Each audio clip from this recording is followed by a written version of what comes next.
Gure etxean ohikoa izan da gaixo gaudenean eta gorputzak jatekorik eskatzen ez digunean, barau egitea. Beharrezkoa izan denean, egun batean edo bitan ere baraua egin izan dugu. Orain ordea, alaba nerabea barau intermitentekin hasi da, bere kaxa. Ongi eginda, zein onura izan ditzake hain modakoa den aldizkako barau horrek? Gaizki eginda arriskutsua izan al daiteke?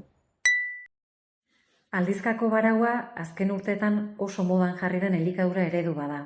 Baraualdiak eta elikagaiak hartzeko aldiak tartekatzean datza. Eta baraualdiaren iraupenaren arabera, modu ezberdinetara egin daiteke. Helduengan hainbat onura izan ditzakela ikusi da. Osasun metabolikoa hobetzen laguntzen du, insulinarekiko sentsibilitatea hobetu eta tentsio arteriala jaisten laguntzen baitu. Inflamazioa jaisteko eta kasu batzuetan pisua galtzeko lagungarria izan daiteke. Bestalde, naiz eta ikerketa garbirik ez egon, aldizkako barauak prozesu zelularrak aktibatzean osasuntsu mantentzen laguntzen duela eta zartzaroa atzeratzen duela uste da. Orain arte neraben aldizkako barauari buruzko ikerketa gehiegi eginez badira ere, hainbat ikerketek lotura sendoa aurkitu dute barau praktiken eta elikadura jokabidearen nahasmenduak garatzeko arriskuaren artean.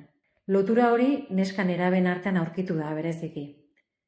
Izan ere, nerabezaroa garapen psikologiko eta fisiologiko handiko garaia da, eta pisuagatik gehiegi kezkatzeak, elikadura gehiegi kontrolatzeak eta energia murriztea normalizatzeak elikagai jokabide nahasmenduak sortu edo larriagotu ditzake. Bestalde, nerabezaroan hazkuntzan eta garapenean aldaketa handia gertatzen direla jakinik, energia murrizketa handiak egiten direnean gertaliteke nerabearen garapen fisiologikoa egokia ez izatea.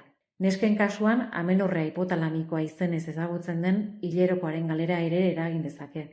Horrek guztiak, nerabezaroan hezur masa egokia ez lortzea ekar dezake.